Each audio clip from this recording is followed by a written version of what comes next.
அத்தனை பேர்லயும் பெஸ்ட் நானு பிரஜனை தான் சொல்லுவேன். ஏன்னா அவர் கேரக்டரையும் நல்லா பண்றாரு, கொடுத்த வேலையும் ஃபுல்லா பண்றாரு அப்படின்னு புருஷனுக்கு ஃபுல் மார்க் கொடுத்து மகிழ்ந்து போறாங்க சாண்ட்ரா.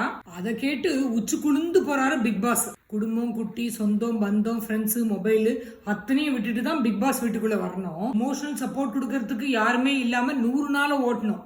சண்டையோ சச்சரவோ கோபமோ வருத்தமோ அந்த பிக் பாஸ் இன்மேட்ஸ்குள்ள தான் பகிர்ந்துக்க முடியும். சக்சஸ்ஃபுல்லா கடந்து 100 நாளை ஓட்டி காமிக்கிறவங்க தான் வின்னர். இதுதான் பிக் பாஸோட சேலஞ்சு.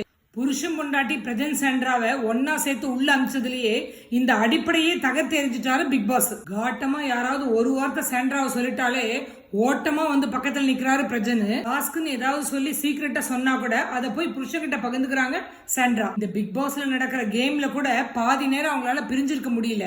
ஓடவும் முடியாம ஒளியவும் முடியாம எப்பவும் பாத்துக்கிட்டு இருக்க கேமரா முன்னாடி கூட தெரிஞ்சோ தெரியாமலோ பாதி நேரம் பக்கத்துல தான் பார்க்க முடியுது இந்த கப்பல்ல. பிக் பாஸ் இன்மேட்ஸோட சொந்தக்காரங்க யாராவது சர்ப்ரைஸா வீட்டுக்குள்ள வரும்போது இந்த இன்மேட்ஸ் முகத்துல தெரியுற இன்ப அதிர்ச்சியும் கண்ணுல வர்ற கண்ணீரும் இருக்கே, அதுதான் அந்த சேலஞ்சோட இன்ட்ரெஸ்டிங் பாயிண்டே. திடீர்னு வர்ற சண்டை, பளிர்னு வர்ற காதல்னு பிக் பாஸ் பல ஸ்கிரிப்டுகளை எழுதி உள்ள போட்டாலும் எல்லாத்தையும் தெரிஞ்சே ரசிக்கிறவங்களுக்கு கூட இந்த புருஷன் பொண்டாட்டி டிராமாவை ரசிக்க முடியலையே. இப்படி ஃபுல் எமோஷனல் சப்போர்ட்டோட புருஷன் பொண்டாட்டிய உள்ள அனுப்புறதுல என்ன பாஸ் இன்ட்ரெஸ்ட் இருக்கு? ஜனங்களை பொறுத்த வரைக்கும் இது ஒரு முட்டை இல்லாத ஆம்லெட், அவ்வளவுதான் சொல்ல முடியும்.